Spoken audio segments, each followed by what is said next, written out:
to talking to your kids. So how can you approach it appropriately? Joining us right now is Dr. Laura Saunders with Hartford HealthCare. Thanks again for being with us on the News at 4.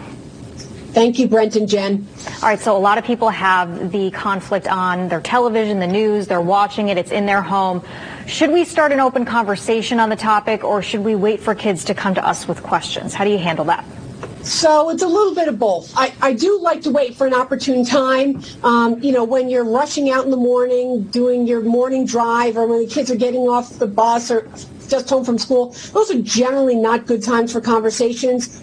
Always try to keep developmental and chronological age in mind. Use words and language that is appropriate for the age of your child.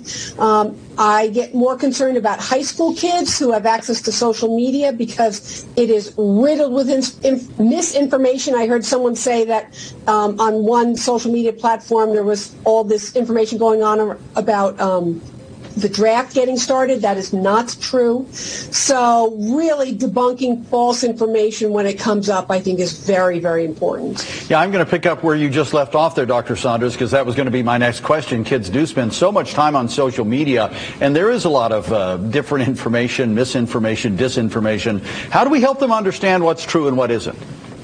Well, that, in fact, Brent, is a much larger conversation. But what I try to do is break down each myth or false piece of information at a time.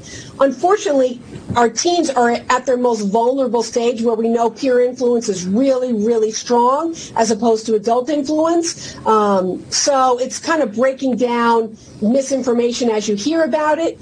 Hopefully they bring it to you. So that really makes it on your part as a parent to try to stay informed about what is going on.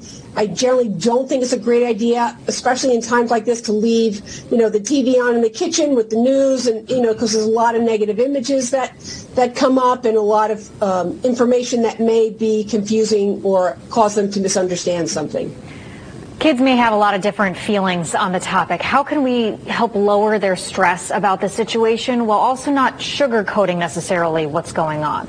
So the guideline I use in that situation, Jen, is just answer the question. So if your child asks you a question about an image that they've seen or a piece of information they got off of social media, answer the question. We as parents sometimes want to give our kids lots of information, but they can't take it in and they can't process it, and sometimes it causes them to be more overwhelmed. So just answer the question. Whatever question they ask, answer it, then wait for them to ask another question, and then answer that question. They will give you the guidance on how much information they really want. Yeah, that advice probably applies to this next question I have, but we've talked mostly about, we're thinking about grade school, junior high school age kids, but even college age kids are stressing about this, and they're worried about World War III breaking out, and they're worried about their future. And the truth of the matter is there's a whole world working to make sure that doesn't happen, but there are no guarantees, so you can't lie to them about it. How should we handle that? Well, you're right. We can't, I don't want to misinform, but the other piece is to deal with the information that we have in the here and now. In the here and now, our government officials and government officials around the world are working to resolve a situation that is very volatile.